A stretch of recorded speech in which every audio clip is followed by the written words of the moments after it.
Donc on va être ici autour de questions, de récits, de fiction qui traitent de la migration, des exils. Et on va avoir une rencontre dont l'organisation du Maghreb Orient délivre un peu le secret, puisqu'on va être sur des registres différents. On a un essai et on a des romans. Et on a des récits. Et donc, on va être sur plusieurs registres, ce qui est souvent le cas. Alors, je vais commencer par présenter d'abord Karim Katan, qui est le plus jeune du groupe et du panel. Pour préliminaire, pour un verger futur, Karim Katan, vous vivez à Bethléem et à Paris. Et vous publiez en Tunisie. Préliminaire pour un verger futur. Et on a ici un texte en 3 parties. On a 3 nouvelles, mais qui, évidemment, ont des relations quand même les unes avec les autres. C'est votre première publication. Alors, d'abord, je vais vous poser une question très bête, mais j'ai le secret pour les questions très bêtes, et c'est un peu mon job. L'animateur, c'est pas le bon objet. Pourquoi en Tunisie, à part le fait que y a, je veux dire par là, est-ce qu'il y a un désir d'être publié en Tunisie, chez Elisade? À la base, non, particulièrement. C'était un peu accidentel, presque, de publier en Tunisie, mais plus le travail sur le livre avançait, plus je me rendais compte que ça avait beaucoup de sens. Et je suis très content... d'une part d'être chez Elisade spécifiquement, c'est un éditeur quand même remarquable, et d'autre part de rentrer dans d'avoir comme entrée dans la littérature francophone la Tunisie et non pas la France. Ça permet, je pense, de décentrer un peu le regard, en fait, et c'est une manière aussi de ne pas oublier que le centre de production francophone, ce n'est pas seulement Paris ou la France, mais aussi énormément d'autres. Ça paraît un peu évident, vu qu'on est au Maghreb Orient des livres et qu'on a des dizaines d'éditeurs de partout, mais on l'oublie au quotidien, qu'en fait les éditeurs viennent de partout, y compris en français. Et pour moi, ça a été une grande chance, en fait, de publier à partir de là. Vraiment. Voilà. Mais à la base, c'est presque accidentel. Mais un bon accident. Merci. Il y a quelque chose quand même dans ce que vous dites qui est cette affirmation de l'inscription dans des lettres francophones sur lesquelles peut-être on pourra revenir et qui me paraît tout à fait intéressant. Et donc le contenu de ces récits, de ces nouvelles, tourne autour d'histoires familiales. Je ne veux pas renvoyer à de l'autobiographie ou quelque chose comme ça, mais en tout cas ce sont des histoires... où il est question de famille, qui partent, qui se dispersent sur la planète. Hein, le terme de diaspora est utilisé. Est-ce que vous pouvez un peu raconter ce point de vue?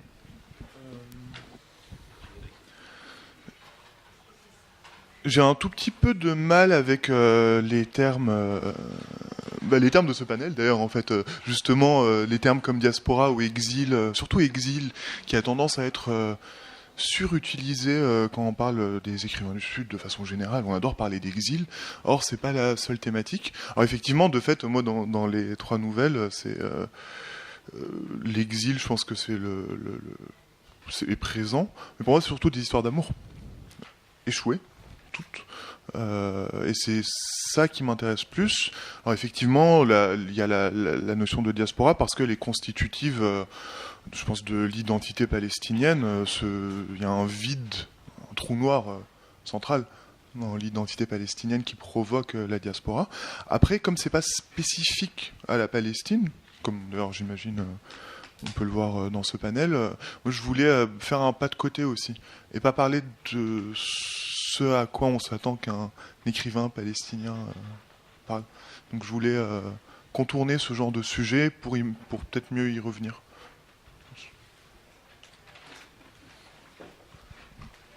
Merci, c'est une réponse évidemment très juste par rapport par rapport au texte. Précisément, c'est une réponse très juste, évidemment, mais par rapport à la question du pas de côté. C'est-à-dire qu'effectivement, on n'est pas dans une recherche d'une représentation directe, mais on est sur, effectivement, un pas de côté, pas nécessairement volontaire de la part des personnages. Il y a quelque chose comme du symptôme qui arrive dans leurs paroles. Hein, par exemple, dans la première nouvelle, qui raconte un week-end en amoureux à Gaza, dans un hôtel dont on ne sort pas. Donc on est enfermé dans l'hôtel et on est là, on passe sans doute les 2 jours entre le lit et le balcon, ce qui met en place déjà une situation qui est un peu troublante, enfin pour le lecteur. On s'attendrait peut-être à autre chose. Et précisément, à partir du moment où les personnages restent dans ils sont dans l'entre-deux, et des bribes de souvenirs très très intenses, d'autant plus intenses qu'ils ne sont pas racontés, arrivent. Et ça, c'est très très... ça me paraît être constitutif de l'écriture, puisqu'on va retrouver non pas le procédé, mais justement cette question du pas de côté dans les deux autres textes. Est-ce que vous êtes d'accord avec mon interprétation ? Vous avez le droit de ne pas l'être. Hein. Non, si, je suis d'accord, je pense, mais c'est toujours pour revenir à cette question du trou noir, en fait. Je pense que chacune des nouvelles du recueil est construite autour d'un secret ou d'un grand vide. Et donc dans cette première nouvelle qui se passe donc à Gaza, elle se passe pas réellement à Gaza puisqu'ils sont dans la chambre d'hôtel, donc ils ne sortent pas. Et surtout quand ils regardent à l'extérieur pour voir Gaza, ils ne voient jamais Gaza. Ils disent ça ressemble à Genève, ça ressemble à Miami, ça pourrait être Tel Aviv presque si on fait un effort. Ils sont, en fait, tous les personnages, vous avez dit que c'est du symptôme parce que c'est tous des personnages aussi qui voient pas ce qu'il y a autour d'eux vraiment. À part Émilie, l'héroïne de la deuxième nouvelle, qui est plus sensible, tous les autres ont leur sens émoussé, je pense, et surtout le regard. Ils voient rien, et ça c'est pareil, pour moi, c'est, je pense, assez constitutif de ce que c'est que d'être entre deux pays, surtout entre deux pays aussi complexes, avec des rapports aussi complexes que la France et la Palestine, qui ont vraiment un rapport pas évident du tout. Et c'est aussi ça d'écrire dans une langue étrangère. Parce que j'écris en français ou en anglais, qui sont pas mes langues, qui sont de fait mes langues que je maîtrise le mieux, mais il y a cette perte de la langue natale à la base qui revient dans les trois nouvelles, et c'est parce qu'il y a cette perte qu'il faut faire un pas de côté aussi, je pense. Ouais, précisément, ce rapport à la question de la langue, je rebondis dessus, c'est une préoccupation qui est la vôtre, Rosy Pinas del Puech. Depuis Suite byzantine, par exemple, la question de construire une langue qui est finalement pas celle dans laquelle on a été élevé, éduqué, dans laquelle on s'est reconnu immédiatement. À partir de ce moment-là, à partir du moment où on quitte cet univers et qu'on va vers ailleurs, on franchit des frontières, on verra tout à l'heure ce qu'il en est de la question de la frontière, mais on va aussi vers d'autres langues. Absolument, j'ai dressé les oreilles comme un chien dès que j'ai entendu Karim Katan parler de perte de la langue natale et écrire dans une langue étrangère. C'est absolument passionnant. Je travaille en ce moment, encore une fois, là-dessus, tout le temps. Déjà, c'est constitutif d'un écrivain. C'est absolument formidable. Je veux dire, vous avez parlé de malédiction, là, dès qu'on s'est rencontrés. C'est une grande difficulté, mais en même temps, c'est une chance. Et c'est des choses qu'on ne choisit pas. Ou peut-être que oui, je ne sais pas, Beckett ou Kafka ont peut-être choisi, mais nous n'avons pas choisi, vous et moi. Je suis passée du français domestique au turc de la rue, du turc de la rue au français du lycée, et au français de la France déjà, et ensuite à l'hébreu comme la plus étrangère des langues, et dont je passerai jusqu'au bout de ma vie, mon temps, à observer l'étrangeté. de la langue. Et ce qu'elle nous apporte, comme si on peignait et qu'on est à distance de ce qu'on fait. Et donc, on manipule en regardant cette chose étrange qu'est la langue, qui peut être un objet de pouvoir, un objet d'expression, et qui est profondément ancré aussi dans le politique. Dans ce texte, l'angoisse d'Abraham, vous revenez alors dans les textes, les histoires précédentes, je dirais. Vous remontez sur l'histoire de la famille et ses trajectoires et ce double héritage que vous avez reçu. Ça, c'est dans Suite byzantine. Et là, vous traitez du départ. Et il faudrait peut-être expliquer un peu ce qu'il en est à propos du départ de cette angoisse d'Abraham, hein, qui est quand même quelque chose qui parcourt le Moyen-Orient et que Sauf l'on que partage. c'est une angoisse du désir, hein. C'est une angoisse constitutrice, c'est pas une angoisse qui tue, c'est une angoisse qui porte.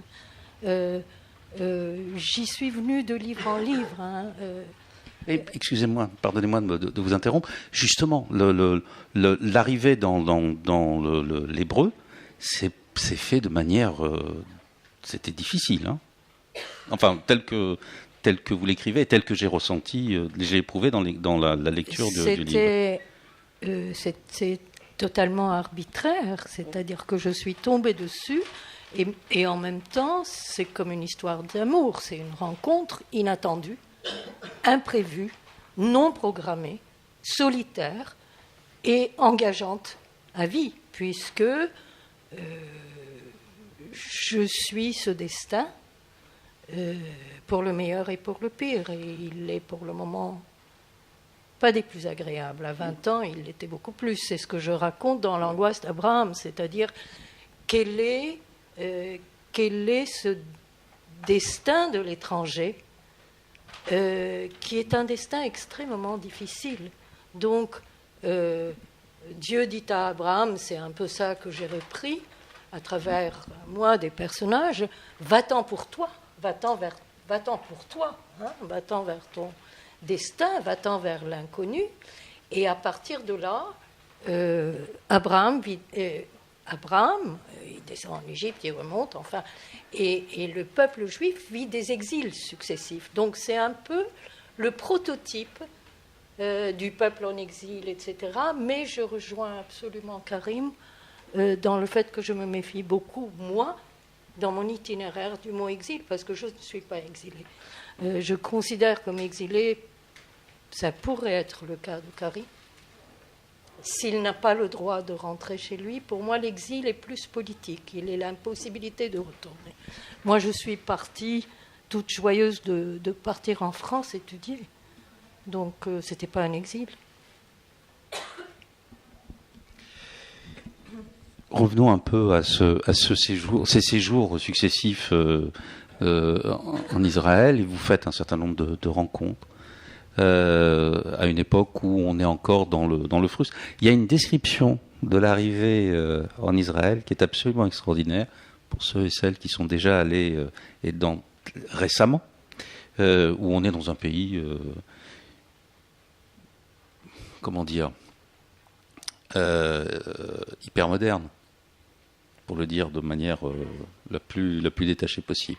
Et là, c'est pas du tout la description que vous faites quand vous y arrivez en 1960. Et c'est un autre monde. Hein, 1966. C'est un autre monde, c'est une autre existence, c'est beaucoup plus frustre, beaucoup plus direct, beaucoup plus âpre. On n'est pas dans le cauchemar climatisé, là. Et qu'effectivement, là, vous faites des rencontres qui sont des rencontres déterminantes, même si la langue est encore une barrière à ce moment-là. Et là, il y a quelque chose qui se met en place, on va y revenir aussi, hein. J'amène comme ça un certain nombre de choses, qui est la question de la transmission. Vous recevez de la part d'un certain nombre de personnes, je pense à cette scène extraordinaire où vous essayez de parler avec quelqu'un, mais il n'y a pas de langue commune, mais il est question de littérature quand même. parce que, en fait, j'étais venue en France pour ça. Ça faisait 1 an que j'étais en France. Et le pays d'utopie, pour moi, c'était la France. Je pense que c'est une transmission justement familiale totalement inconsciente ou propre à la jeunesse, la recherche d'une société juste, plus juste. Donc, en 66, en France, je suis tombée de très haut de ce rêve d'égalité, de fraternité, parce que je me suis découverte étrangère. Et en partant dans ce pays en 66, donc avant la guerre des 6 jours, qui était encore un peu comme la queue de la comète d'une véritable utopie qui a voulu être créée sur cette terre ici-bas, dans cet endroit du Proche-Orient, j'ai vu encore ce qui restait de cette utopie, dont cet homme que je rencontre dans un kibbutz, et donc moi qui étais venue en France parce que Dostoïevski ou Proust ou Montaigne, ou la littérature tout court, peu importe dans quelle langue, c'était mon affaire profonde, et le fait d'être étudiante étrangère dans des conditions difficiles ne m'a pas fait avoir accès aussi facilement à ça. Et donc j'arrive dans ce kibbutz, et avec ce vieil homme qui ne parle aucune des langues que je parle, et je ne parle pas, il parle l'hébreu, le yiddish et le russe, et moi je ne parle aucune de ces langues, et donc avec pratiquement des mots Dostoïevski, l'idiot, etc., on échange, et d'un coup je découvre l'intelligence, la littérature, au milieu de quelque chose de très fruste, de très pauvre, comme un kibbutz qui n'existait que depuis 15 ans là-bas. Voilà, donc énamoration d'une jeune fille de 19 ans. Merci. Et c'est précisément à partir de là, et on va y revenir après, le point de départ.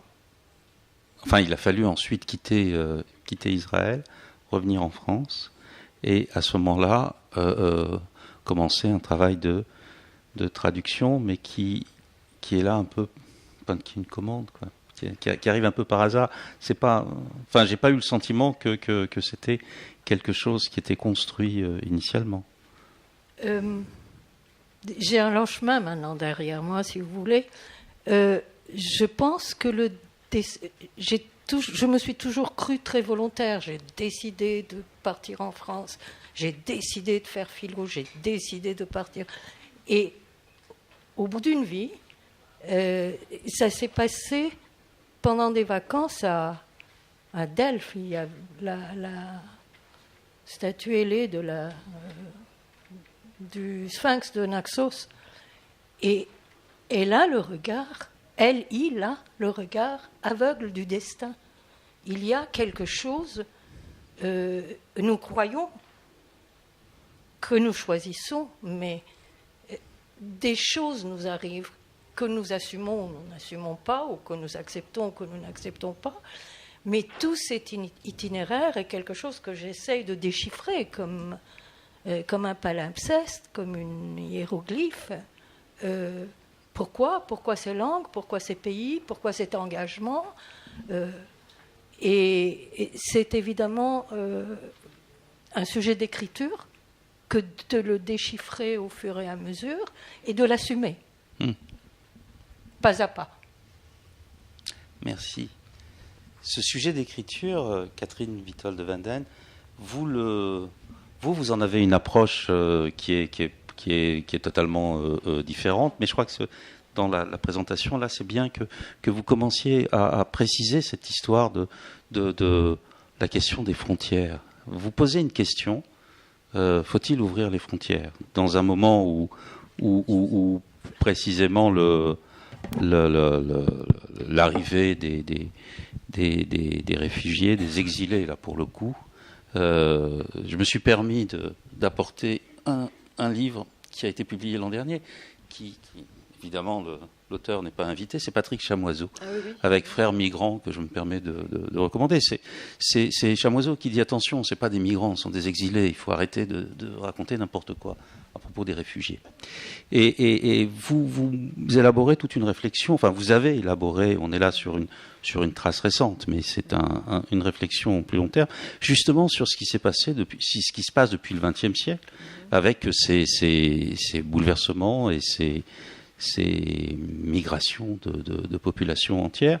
Et vous partez de ceci, si j'ai bien compris, qui est que il faut arrêter justement d'être dans ce type de blocage. La migration est quelque chose qui est tellement évident que c'est là où se met en place la fluidité des sociétés. Est-ce que vous pourriez peut-être un peu éclairer cet aspect-là ? Moi, je n'écris pas de romans, malheureusement, mais je lis en permanence et j'ai fait aussi des enquêtes de terrain, et c'est plutôt ce genre d'inspiration qui m'a amené à réfléchir sur la question des frontières. J'avais fait aussi l'exposition Frontières au musée de l'immigration il y a 2 ans. Et en fait, en regardant un peu le fonctionnement de ces frontières qui créent le débat migratoire, c'est parce qu'il y a des frontières qu'on parle de migration internationale, et c'est parce qu'il y a des migrations qu'on construit des frontières. Mais pendant très longtemps, le régime des frontières était très différent de ce qu'il est aujourd'hui. Si on regarde effectivement à la fin du 19e siècle et même le 20e siècle, au tout début, il était difficile de sortir de chez soi de la part de ceux qui sortaient de grands empires, qui maintenaient leur population souvent enfermée, sauf les minorités dont ils voulaient parfois se débarrasser.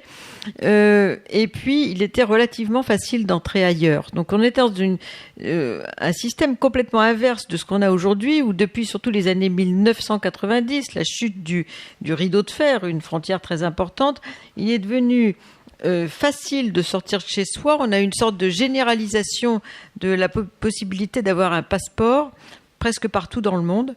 Et il est devenu très difficile d'entrer ailleurs. Donc on a eu une sorte d'inversion du régime de la frontière. Et ça a créé toute une crispation autour des catégorisations. Aujourd'hui, on est dans un débat qui est assez abscon sur est-ce que ce sont des vrais réfugiés ou des migrants qui se font passer pour des réfugiés, etc. Alors qu'en réalité, on a moins de migrants aujourd'hui en ce début du XXIe siècle, 3,5% de migrants dans la population mondiale, de migrants internationaux, qu'on en avait en 1900. On avait 5% de migrants internationaux. Alors, c'était pas les mêmes, c'était d'autres mouvements migratoires, mais c'est vrai qu'il y a une sorte de fabrication de cette crise migratoire théâtralisée, si j'ose dire, par les pouvoirs publics autour de la question de la frontière, précisément, la frontière qui protège les uns, qui est une porte de salut pour les autres, les réfugiés précisément, mais qui est un blocage pour le plus grand nombre, puisqu'on a à peu près 32 000 morts en Méditerranée depuis les années 2000. Et donc aujourd'hui, on a toute une crispation de mise en scène, de frontiérisation des États et du monde. Michel Fouché, par exemple, le géographe, dit qu'on n'a jamais eu autant de frontières qu'aujourd'hui, et que les gens ont tendance à se barricader, alors que le reste circule. C'est ça le paradoxe, c'est-à-dire tout circule aujourd'hui, l'information, les capitaux, les transferts de fonds des migrants, la connaissance, etc., sauf les personnes.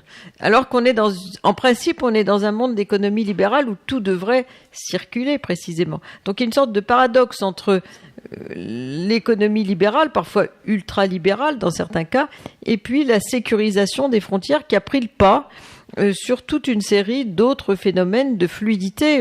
Kant disait déjà qu'il fallait réfléchir à la possibilité de circuler de par le monde dont on était le citoyen. Zygmunt Bauman dit on est dans un monde liquide, une modernité liquide, où tout circule, sauf précisément les migrants, les réfugiés. Donc là, on est dans un paradoxe essentiel qui a créé une sorte de crispation autour de la question de la frontière, barricadée, militarisée, informatisée, etc., avec beaucoup de dégâts en réalité, alors qu'il serait beaucoup plus simple d'ouvrir plus à des quantités de catégories de gens pour décrisper la situation. Merci. C'est vrai qu'une des grandes vertus de votre livre est de rappeler que les propositions que vous faites sont des propositions qui ont déjà été formulées et pas récemment nécessairement. Et donc que la question de l'idéologie qui touche à la construction, à la préservation, à la protection, tout ce qu'on voudra des États-nations, c'est en fait une construction... Un avatar. Pardon ? Un avatar. Oui, mais c'est une construction récente, quoi, Tout à surtout. fait. C'est surtout une construction récente, et que précisément le flot, enfin les luttes légitimes pour la décolonisation se sont fourvoyées précisément en reprenant ce mythe de l'État-nation et se sont elles-mêmes enfermées, ces anciennes colonies. Et que là aussi, il y a un souci.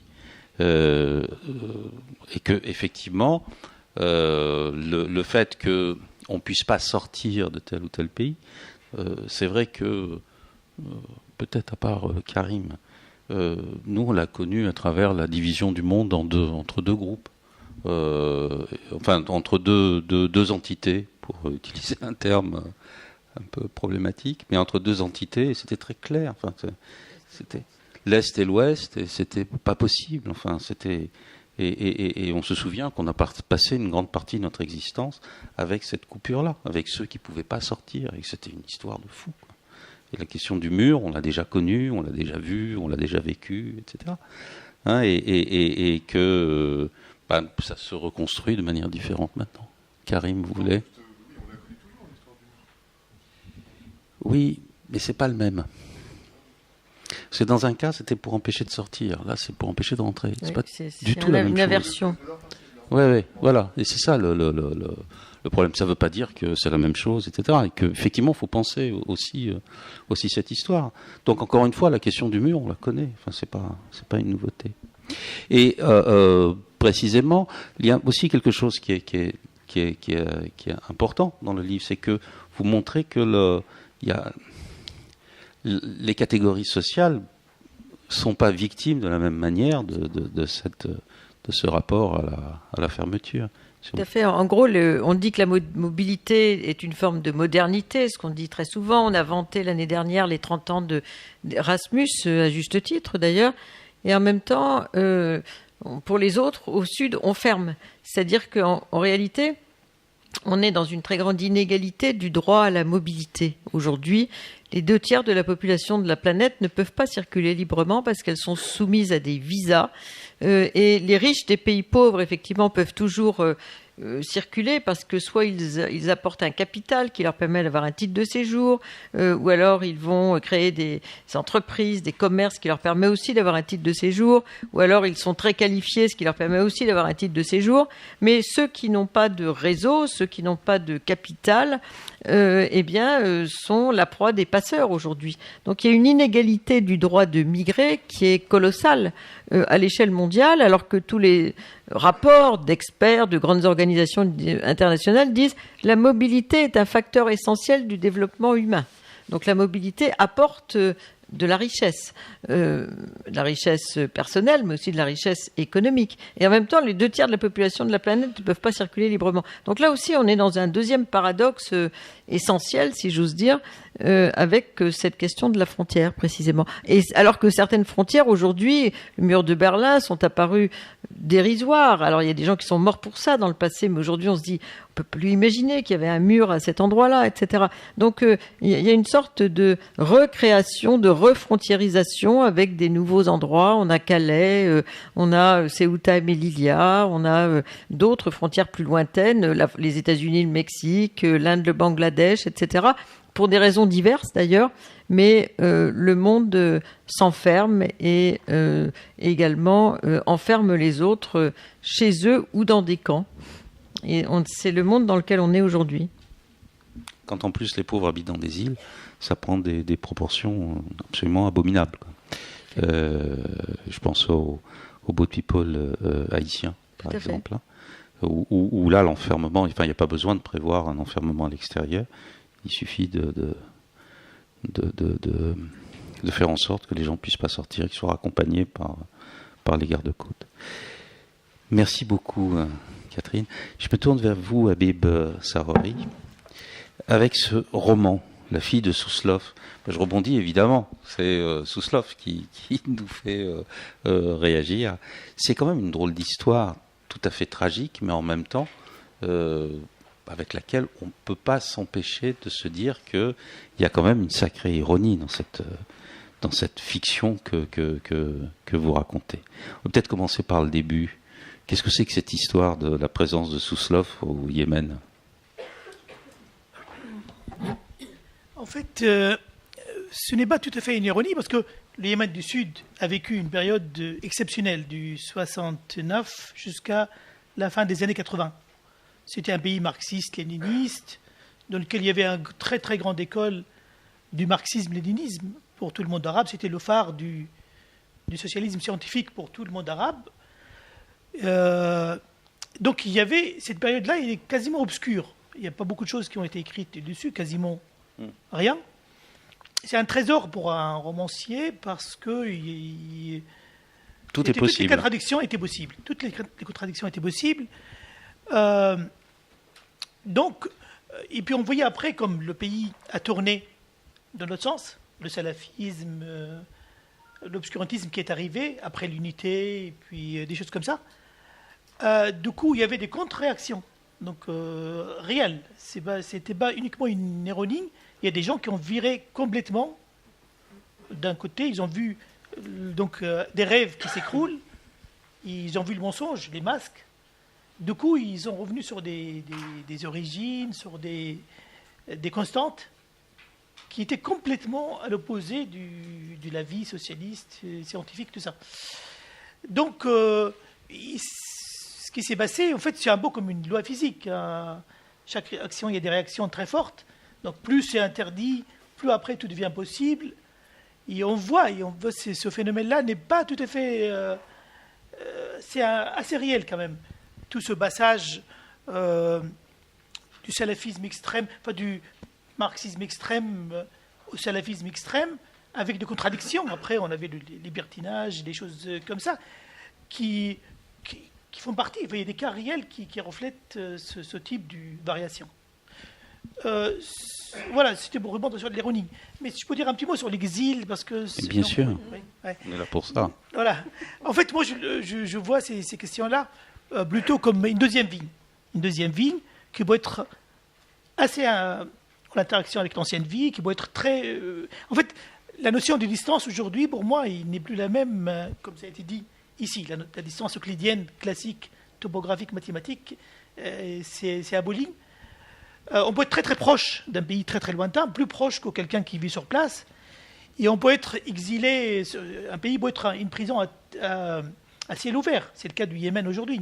3 ans de guerre, personne ne peut aller dans les pays voisins, donc cette notion est très très riche. Il y a plusieurs définitions et tout, mais tout ce qu'il, enfin, au moins le narrateur ici, il vit cet exil.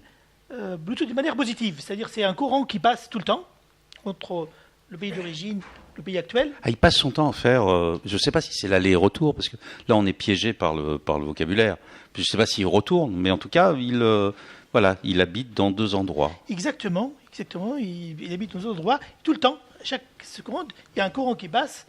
Le pôle positif peut être Paris, le pôle négatif c'est Aden ou Sanaa ou Rouen. Enfin, donc ça passe tout le temps. Et il est obligé, chaque regard, chaque vue, ça provoque chez lui soit des souvenirs, soit des réactions. Et voilà, c'est ce courant qui passe, qui enrichit, qui donne une vie multiple à cette vie qu'on avait appelée exil ou immigration, si on la vit positivement. Ah bah là, quand il rentre au Yémen, il peut difficilement la vivre autrement que dans le plaisir. On va quand même rappeler, je ne vais pas dévoiler grand-chose c'est toujours délicat, ça, pas tout raconter dans le livre. Il retrouve la fille de ce personnage qu'on appelle Suslov. Donc, en référence à une personnalité éminente du Soviet suprême, tant que je m'en souvienne, il était membre du Soviet suprême. Oui, c'était le responsable de la section idéologique. Et en fait, ce briquet, on l'utilisait réellement à l'époque. Bon, si quelqu'un qui a la langue de bois, on l'appelait un Suslov à l'époque facilement. Et dans l'histoire, donc c'était la fille d'un ancien Suslov. Qui effectivement est réputé salafiste de choc, mais qui retrouve tous les soirs à la même heure son exilé préféré qui est venu de France. Voilà, En je fait, caricature, oui, mais voilà. Et là, la situation, elle devient assez périlleuse psychologiquement pour l'un et pour l'autre, quand même. Absolument, absolument. En fait, ils avaient une histoire, une étincelle à l'enfance, donc qui n'était pas possible. Après, leur vie a viré dans deux milieux complètement différents. Et lui, le narrateur, il avait oublié cette personnalité-là complètement, parce que sa vie a été métamorphosée, arrivé en France, et avec sa femme, qui a changé la métaphore de la Révolution. Il avait une notion de la Révolution durant son enfance, qui était assez proche de la définition existante, radicale et tout. Arrivé ici, grâce à sa femme, la métaphore de la deuxième loi de la dialectique reflète tout.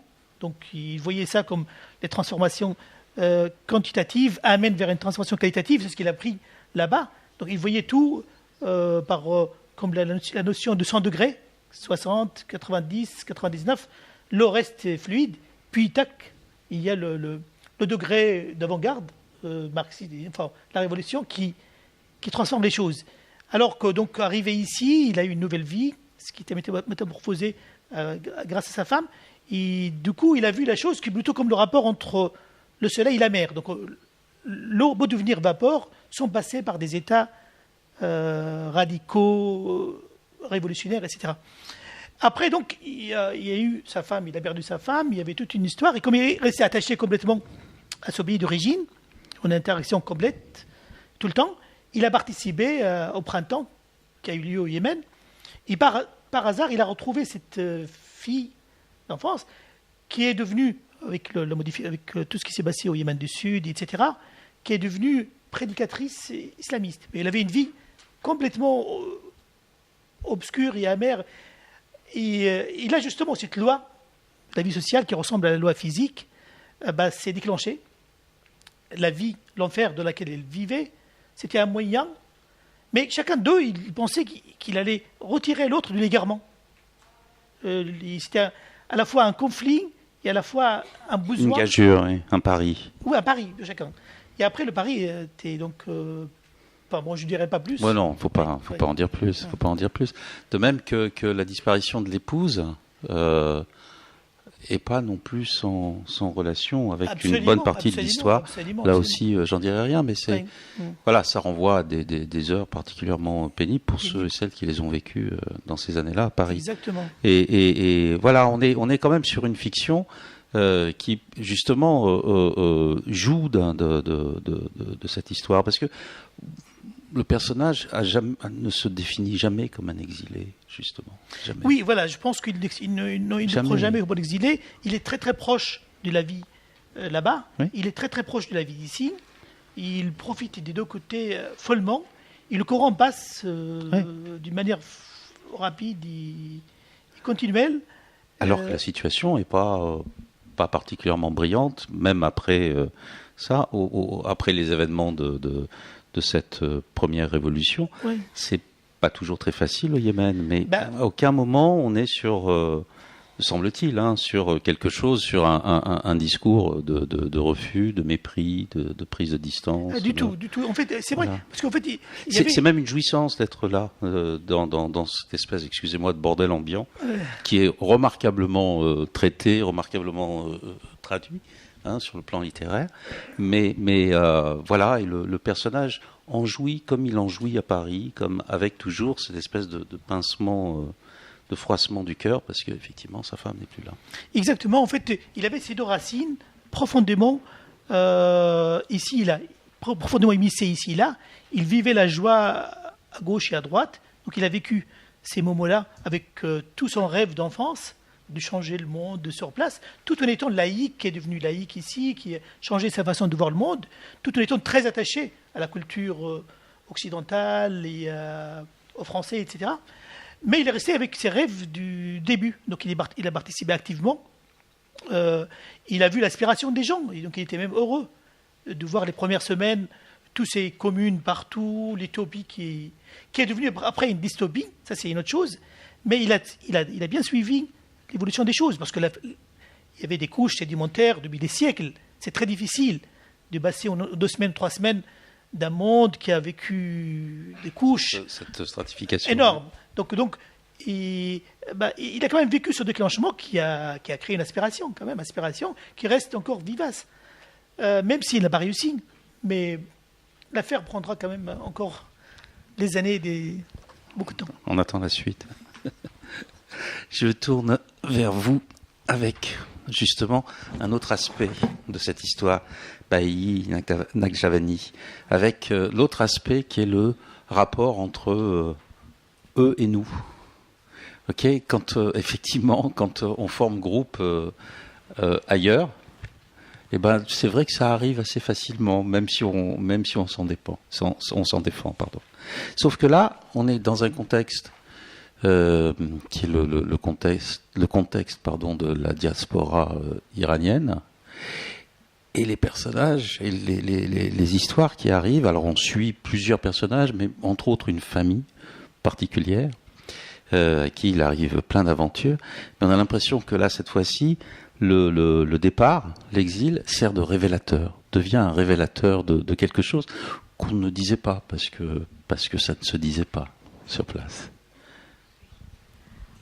Tout d'abord, je dois dire que j'ai l'impression, je suis à la fin de toute l'heure, et j'ai l'impression que toutes les autres choses que vous avez dit sur ce panel peut être tout ce que je veux dire.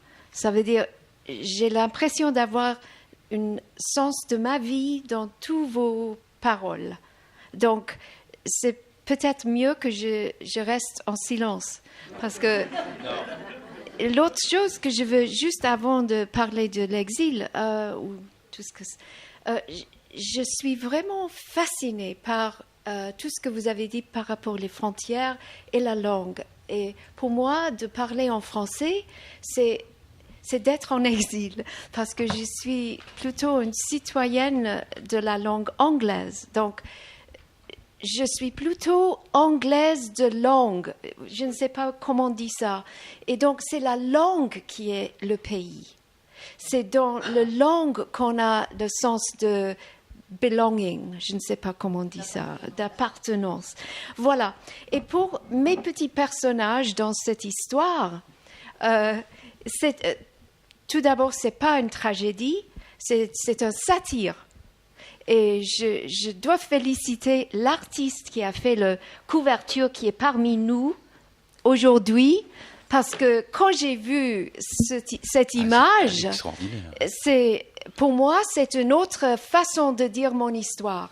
Donc, c'est pas seulement les langues qui sont le pays, mais c'est vraiment cette image, pour moi, qui est le pays de ma famille, de mon histoire, de tous les Iraniens du monde que j'ai rencontrés.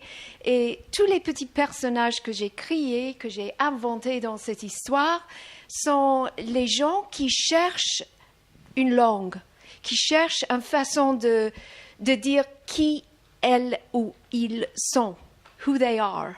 Et donc, c'est vraiment une recherche de paroles, de la vérité de eux-mêmes qu'ils cherchent. Il y a bien sûr le même type d'histoire entre l'Ouest et l'Est. Donc, il y a la fille qui habite en Los Angeles, qui est totalement américaine, plus américaine, vous meurez, how do you say? Mourrez. You die. Et l'autre qui est complètement français, qui habite à Paris. Dans le Marais. Oui, donc il y a cette tension entre les sœurs, et il y a bien sûr l'histoire de la mère qui a quitté l'Iran pour la première fois. Et donc, dans toute cette histoire, on trouve les types d'exil différents. Ceux qui ont quitté l'Iran bien avant la Révolution, ceux qui ont quitté l'Iran après la Révolution, ceux qui ont le sentiment de ne pas comme moi, parce que j'ai quitté l'Iran à l'âge de 3 ans. Est-ce que je suis vraiment iranienne? Non. Est-ce que je suis autre que iranienne? Non. Je suis française depuis 2 mois. Donc, je suis toutes les choses comme ça. Et on trouve cette fragmentation et cette appartenance dans les 2 sens des frontières avec tous les personnages de l'histoire. Ce n'est pas une réponse, excusez-moi, de votre question. Mais... C'est pas grave. Je fais le passe-plat, là. C'est pas... C'est vous qui est important. Oui, mais je reviens quand même, parce que en plus, je suis tenace. Précisément, la famille que vous suivez, je vais essayer de me concentrer un peu sur ce groupe-là. S'il y en a d'autres, il y a toute la face australienne qui est terrible, d'une certaine façon. Là, les gens, ils sont en exil, mais ils s'évitent. Il faut surtout pas se rencontrer. On connaît aussi ce type d'attitude. Mais là, on a cette famille, et finalement, la narration donne assez peu d'enseignements sur d'où ils viennent.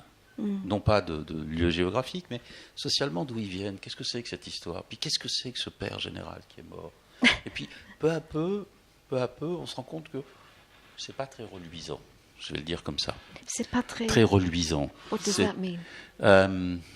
Reluisant. Reluisant, oui, bah voilà, ça c'est pas très glorieux, c'est une histoire, c'est une histoire dans laquelle il y a de la corruption, il y a du vol, il y a une richesse derrière, et puis voilà, cette richesse, il y a révolution, il y a changement de gouvernement, il y a transfert de richesse. C'est aussi un phénomène qu'on connaît bien, mais il n'empêche que c'est pas très drôle.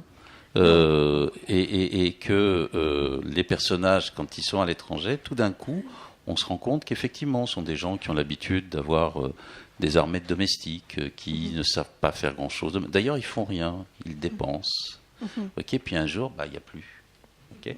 Et là, on se rend compte qu'effectivement, la condition qui n'est pas vraiment celle de l'exil, mais qui est celle d'une sorte de départ ailleurs, mais sans réellement faire souche, d'une certaine façon, ça permet de révéler cette histoire. C'est-à-dire que, je vais y arriver, alors que les personnages sont à Los Angeles et à Paris, mais beaucoup à Los Angeles, vous dites beaucoup de choses de l'Iran.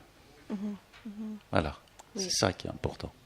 C'est-à-dire que sans que le lecteur soit en Iran, en fait, tout le contenu de cette histoire, eh bien, nous raconte une situation qui est détestable, d'une certaine façon. Je ne sais pas si c'est tellement dur que ça, mais je crois que quand on quitte un pays et se trouve ailleurs, c'est un moment pour la transformation, la possibilité de se trouver...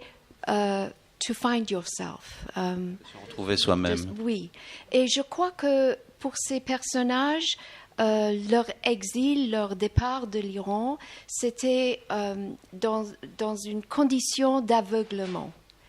Et pendant the unfoldment, le déroulement de cette histoire, les gens, les personnages dans l'histoire se trouvent de plus en plus. They find themselves more and more.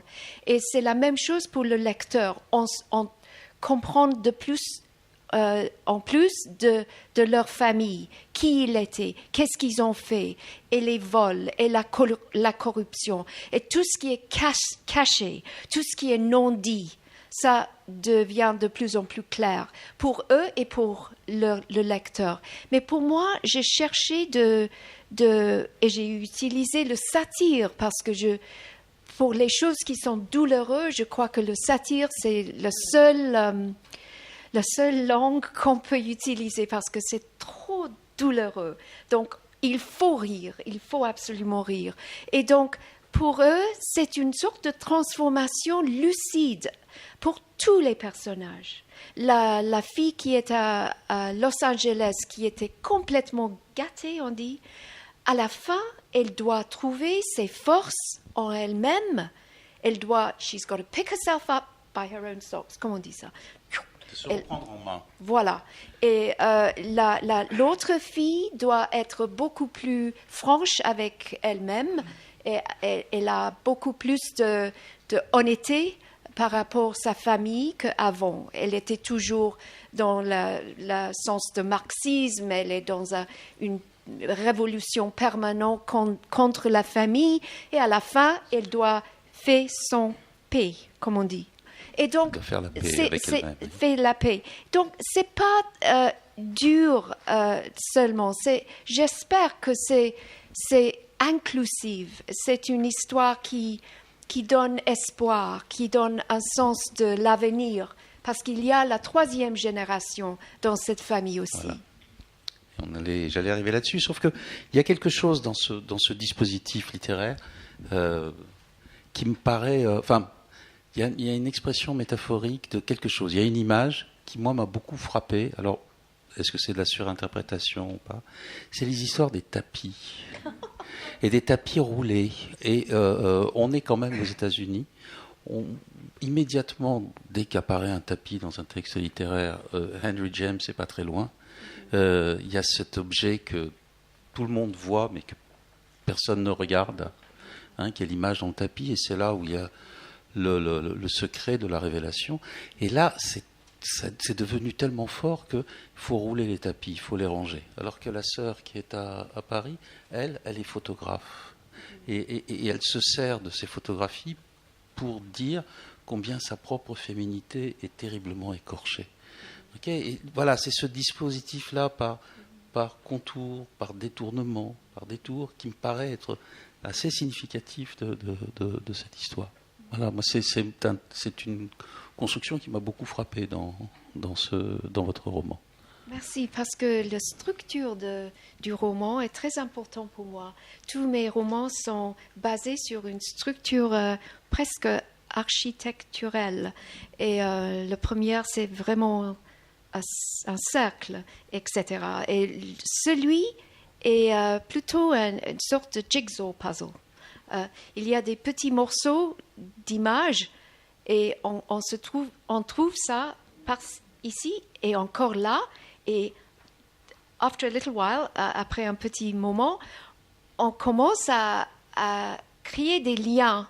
Et c'est dans nos cerveaux qu'on trouve les liens. Et tout d'un coup, c'est toute une image, comme le tapis.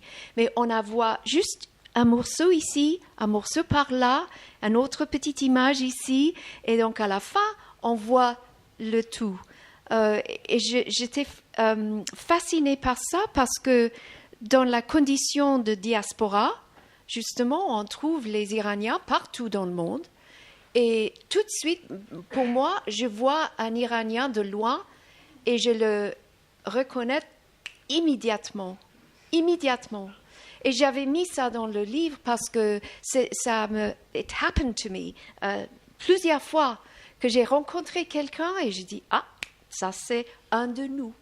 Et mais à la fin du compte, si je peux retourner à tout ce que vous avez dit, le nous sont eux. Donc, c'est vraiment une histoire pour reconnaître l'unité entre tous les eux que nous sommes. Donc, voilà.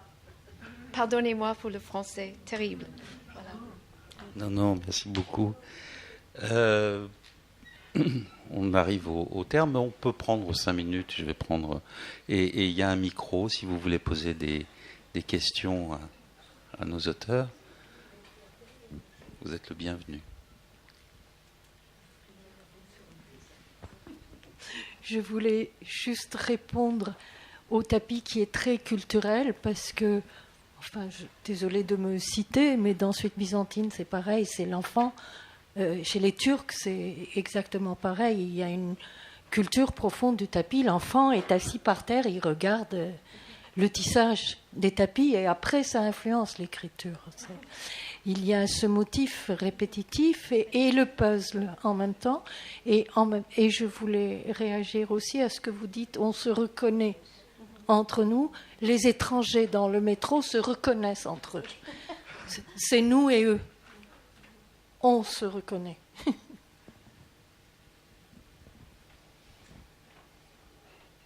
Question ? Eh bien, s'il n'y a pas de questions, je vous propose de retrouver nos auteurs à la librairie et où ils vous dédicaceront avec joie leurs propres livres. Je vous remercie infiniment et merci de votre générosité.